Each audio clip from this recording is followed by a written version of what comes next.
엄마, 이번 달에 좀 자식한테 전화 오면 혹시 먼저 지갑부터 떠오르시나요? 한참을 기다린 자식 전화, 반가운 마음도 잠시 또 돈 얘기였습니다. 내가 부모라서 당연히 줘야 하는 건가?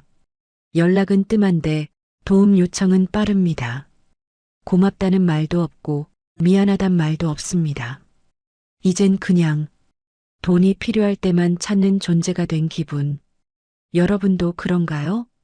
오늘 그 마음의 기준을 세우는 이야기입니다. 많이 힘들구나 하며 웃어주면서도 전화를 끊고 나면 혼자 가만히 멍해져요. 우리 나이엔 흔한 일이에요. 퇴직하고 나면 한 푼이 귀한데 자식들은 여전히 부모 지갑을 비상금 통장처럼 생각하죠. 모임에 나가면 친구들도 그래요. 아들은 전세금 때문에, 딸은 애 학원비 좀 도와달라고. 다들 웃으며 얘기하지만 그 웃음 뒤엔 공통된 말이 따라붙어요. 그런데 그거 말고는 연락이 없어. 그럴 땐 정말 허탈하죠. 남 얘기 같지가 않아요. 저도 그런 시간이 있었어요. 그런데 어느 날 문득 멈췄어요. 이렇게 계속 도와줘야 하나? 도와주고도 기분이 나쁜 건 내가 너무 준 게 아니라 마음을 안 받았기 때문이더라고요. 그래서 그때부터 기준을 세웠어요. 이럴 땐 연락하지 말자. 이럴 땐 도와주지 말자. 그랬더니 신기하게도 자식과의 관계가 무너지지 않고 오히려 조금씩 달라지더라고요. 그리고 이건 시작일 뿐이에요. 손주 맡길 때만 부모 찾는 자식, 배우자 눈치만 보며 말 바꾸는 자식, 우리 마음 어디까지 참고 어디서부터 지켜야 할지 앞으로 천천히 하나씩 함께 나눠보겠습니다. 구독과 좋아요, 알림 설정은 이야기를 계속 이어갈 수 있는 큰 힘이 됩니다. 그럼 첫 번째 이야기. 돈 얘기할 때만 연락하는 자식. 그 마음부터 함께 풀어볼게요. 엄마, 진짜 이번 한 번만 도와줘. 다음 달엔 꼭 갚을게. 아들이 그랬어요. 목소리가 급했죠. 전화기 너머에서 숨소리가 거칠었어요. 그래, 얼마나 필요한데? 나도 모르게 바로 묻고 있더라고요. 며칠 뒤 돈을 보내고 나니 아들은 고맙다는 말 한마디 남기고 엄마 잘 지내지? 하고 얼버무렸어요. 그리고 또 한 달이 지나고 그 다음 달도 같은 전화가 왔어요. 금액은 조금씩 커졌고 고마움의 말은 점점 줄어들었어요. 아빠한테는 말하지 마, 알았지? 그 말에 왠지 모르게 마음이 철렁했죠. 내가 도와주는 게 이젠 사랑이 아니라 책임이 됐구나 하고요. 도움을 요청한 자식이 미안함 없이 너무 당연하게 말할 땐 마음에 큰 파문이 남아요. 엄마밖에 없다는 말이 고맙다기보다는 부담으로 들리는 순간이 오거든요. 그 뒤로 자식이 아무 말도 없을 때 그게 제일 마음을 아프게 하더라고요. 우리 세대는 부모에게 손 벌리는 걸 부끄러워했죠. 결혼하고 나면 어떻게든 독립해야 한다는 생각이 컸고요. 하지만 지금 자식 세대는 달라요. 물가도 오르고 전세금도 많고 맞벌이에도 빠듯하다고들 해요. 그건 이해돼요. 문제는 그 빠듯함을 모두 부모가 책임져야 한다고 은근히 기대하는 거죠. 정작 우린 전기 수입도 없이 적금 쪼개 쓰며 버티고 있는데 말이죠. 그 사이 부모는 자식의 긴급 대출 창구처럼 여겨지고 고맙다는 말 한마디도 사치가 되어버리는 시대가 왔어요. 엄마, 이번에도 좀 부탁해. 그 말에 나는 말없이 휴대폰을 내려놨어요. 그리고는 처음으로 이렇게 말했죠. 이번엔 나도 좀 생각해 볼게. 그 말 뒤에 내 심장이 그렇게 뛰는 줄 처음 알았어요. 그날 이후로 나는 마음속에 3가지 원칙을 세웠어요. 첫째, 이유 없는 급한 부탁은 거절한다. 아무 설명 없이 지금 필요하다는 말은 내 불안을 자극했어요. 그래서 왜 필요한지, 언제까지 갚을 건지, 정확히 들은 뒤에만 도와주기로 했어요. 처음엔 망설였지만 그렇게 물어보니까 아들도 조금 달라졌어요. 둘째, 내가 먼저 도와주겠다고 말하지 않는다. 예전엔 자식이 힘들어 보이면 내가 먼저 말했죠. 도와줄까? 필요한 거 있어? 그런데 그게 자식에겐 언제든지 나올 돈으로 보였던 것 같아요. 그래서 이제는 먼저 묻지 않고 부탁이 와도 조금 생각해 볼게 하고 시간을 벌었어요. 그랬더니 자식도 고맙다는 말을 자주 하게 되더라고요. 셋째, 도와줄 때는 정확히 기록을 남긴다. 돈 얘기는 가족끼리도 적어두는 게 좋아. 친구가 그러더라고요. 그래서 나도 적기 시작했어요.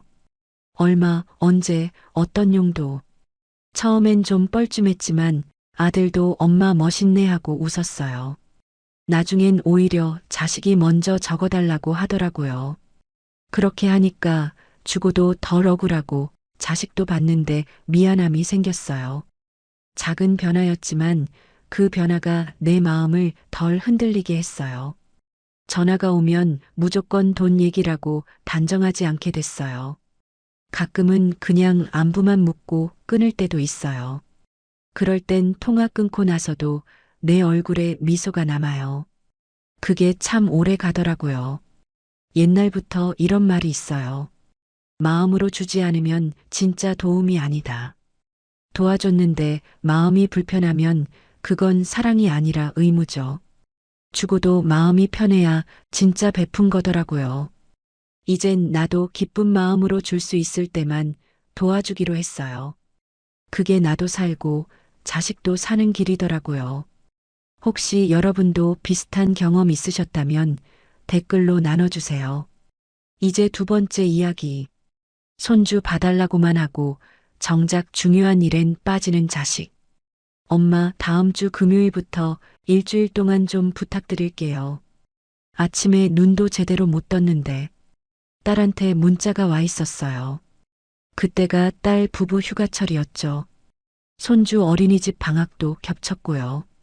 또 올해도 이렇구나. 문자를 보며 속으로 한숨이 나왔어요.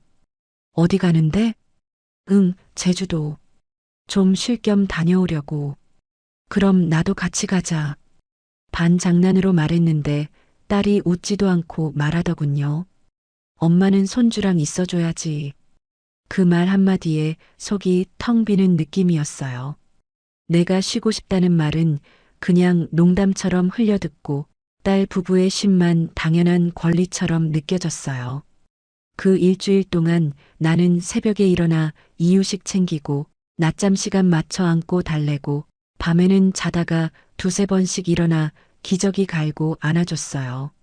정작 그 시간 동안 딸은 하루 한 번, 영상통화 한 번뿐이었죠. 그때 처음 느꼈어요. 내가 가족이 아니라 보모가 된 것 같다고. 내가 도와주는 건데 그게 당연한 일처럼 여겨질 때 도움이 아니라 일방적인 요구가 되는 거더라고요. 무엇보다 속상했던 건 힘든 와중에도 딸은 내 상태를 묻지 않았다는 거예요.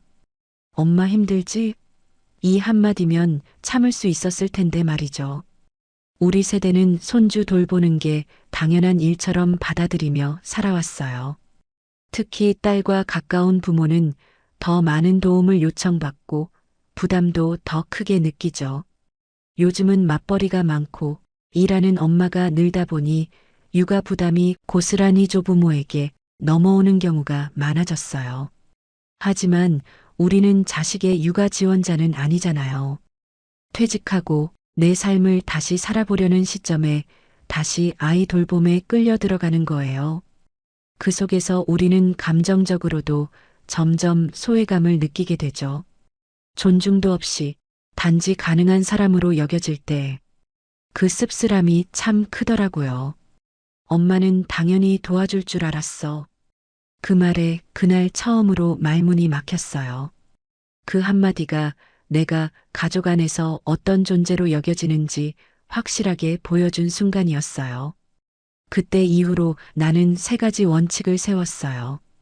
첫째, 미리 말해두기. 다음 명절, 방학 휴가철이 오기 전에 이번엔 내가 못 도와줄 수도 있어. 이 말을 먼저 꺼내요. 갑자기 맡겨지는 것보다 미리 말해두면 서로 감정 상할 일이 줄어들더라고요. 둘째, 도와주는 날엔 조건을 말하기. 예전엔 무조건 도와줬는데 이젠 말해요. 밤은 같이 자야 해. 식사는 챙겨놓고 가.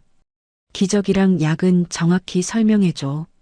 처음엔 딸이 조금 서운해했지만 시간이 지나면서 오히려 더 조심스럽게 부탁하더라고요. 셋째, 도와주는 날과 내 시간을 지키는 날을 구분하기. 한 달에 한두 번은 딸이 도움을 청해도 정중히 거절해요. 이번 주는 약속 있어. 내 일정이 있어서 안 돼. 이 말이 처음엔 참 힘들었지만 한 번 하고 나니 자신감이 생겼어요. 그리고 딸도 엄마 시간도 챙겨야지 라고 말해주는 날이 왔어요. 그때 느꼈어요. 내가 나를 지켜야 자식도 나를 존중하게 된다는 걸요. 그리고 더 중요한 건 내 마음이 편해졌다는 거예요. 주고 나서 섭섭하지 않고 도와주고도 내 삶이 무너지지 않으니까요. 요즘은 손주 부탁이 와도 내 일정을 먼저 봐요. 이날은 내가 가능하겠다. 내가 선택한 날에 도와주는 거죠. 그러니 도와주는 날에도 피곤하지만 마음은 덜 상해요. 그리고 손주가 웃으면 그 웃음이 더 기쁘게 느껴지더라고요. 나무도 가지치기를 해야 더 오래 건강하게 자란다고 해요. 우리가 도와주는 일도 마찬가지더라고요. 무조건 다 들어주는 게 사랑은 아니에요. 선을 지키고 내 삶을 챙기면서 도와줘야 관계도 오래가고 나도 덜 상처받아요. 그래서 요즘은 좋은 부모보다 지혜로운 부모가 되자. 그렇게 마음먹고 있어요. 혹시 여러분도 이런 손주 육아 지치셨던 적 있으신가요? 댓글로 같이 이야기 나눠요. 이어서 세 번째 이야기.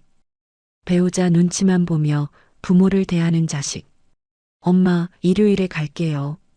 저녁 먹고 가요. 아들이 그렇게 말했어요.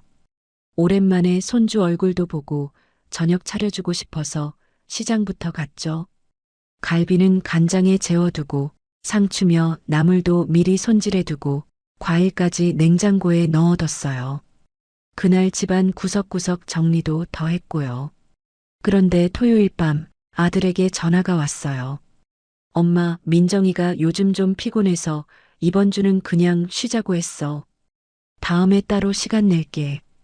그래, 몸조리 잘하라고 해. 말은 그렇게 했지만 전화를 끊고 나니 냉장고 문을 닫는 소리까지 괜히 서럽게 들리더라고요. 일요일 아침 조용한 부엌에 혼자 앉아 있다가 준비해둔 반찬 몇 개 꺼내보다 다시 그대로 넣었어요. 젓가락이 손에 잘 안 잡히더라고요. 그래서 그냥 덮었어요. 그날 저녁 습관처럼 SNS를 넘기다가 사진 하나가 눈에 들어왔어요. 며느리가 올린 사진이었어요. 친정 부모님과 외식하는 자리. 손주는 케이크를 들고 있었고 아들은 활짝 웃고 있었죠. 그 사진을 한참 바라보다가 휴대폰을 엎어놓고 손끝만 조용히 떨었어요.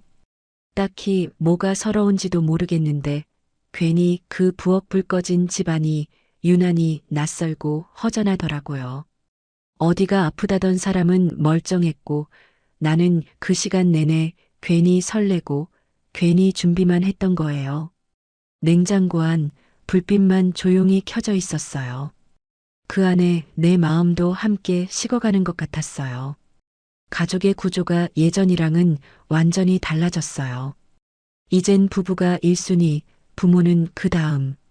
그게 요즘 자식 세대의 기준이에요.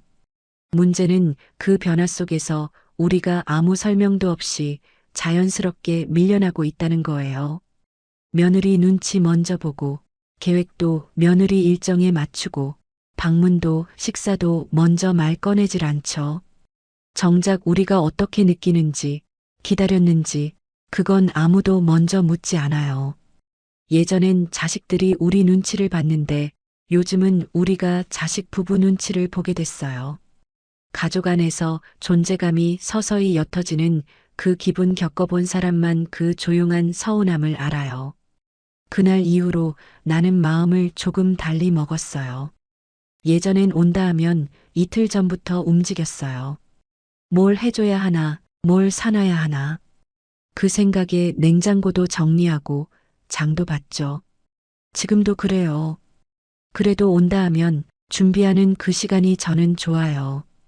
다만 이젠 너무 많이 하진 않아요. 내가 지치지 않을 만큼 내 손에 익은 것만 준비해요. 반찬 두세 가지, 국 하나, 그리고 따뜻한 밥. 그 정도면 마음 전하는 데는 충분하더라고요. 오면 반갑고 못 오면 혼자 잘 먹으면 그만이에요.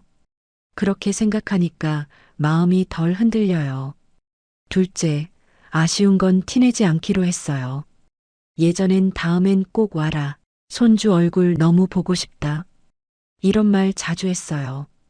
그 마음도 진심이지만 그 말을 들은 자식이 부담스러워할 수도 있겠구나 싶더라고요. 그래서 이젠 그래, 다음엔 보자. 그래, 쉬어라. 그 한마디 하고 말아요. 그랬더니 며느리도 더 편하게 연락하고 아들도 눈치를 덜 봐요. 부담을 내려놓으니까 연락도 오히려 잦아지더라고요. 셋째, 며느리 얘기는 내 입으로 꺼내지 않기로 했어요. 며느리에 대한 섭섭함 한두 가지겠어요. 근데 그 얘기를 아들한테 하면 대부분 돌아오는 말이 그냥 넘기세요. 요즘은 그렇게 안 해요. 결국엔 내가 예민한 사람이 되는 거죠.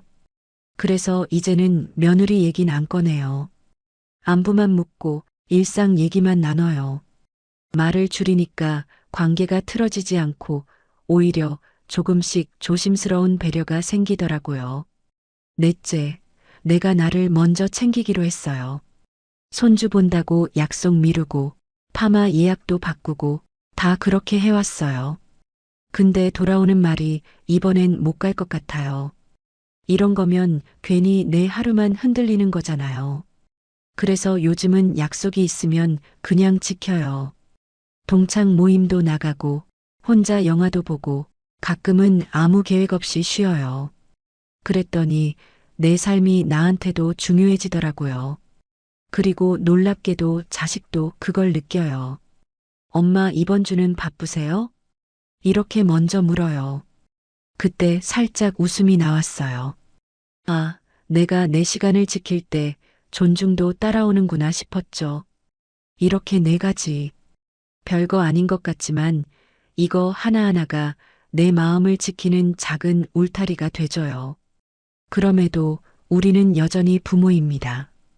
자식이 돈 얘기할 때만 연락할 때, 손주 맡길 땐 찾고, 중요한 일엔 빠질 때, 배우자 눈치만 보며 대할 때, 우리 마음은 조금씩 아주 작게 조용히 부서졌습니다. 그래서 우리는 거리를 두는 용기를 선택했습니다. 도움을 줄 땐 기준을 세우고, 서운함엔 선을 긋고, 존중 없는 부탁엔 조용히 고개를 저었습니다. 말보단 기다림으로, 잔소리 대신 침묵으로 내 마음을 지켜냈습니다. 우리 나이엔 다 그래요. 자식은 크고 우린 조금 작아지는 시기. 서운한 건 당연한 일이고 속상한 날이 많은 것도 이제는 자연스러운 일이 됐습니다. 우리만 그런 거 아니에요. 이 길은 우리가 처음 걷는 길이 아니니까요. 같이 걷는 사람이 있다는 걸 잊지 마세요. 너무 어렵게 시작 안 해도 괜찮아요. 딱 한 번 도와주기 전에 생각해 볼게.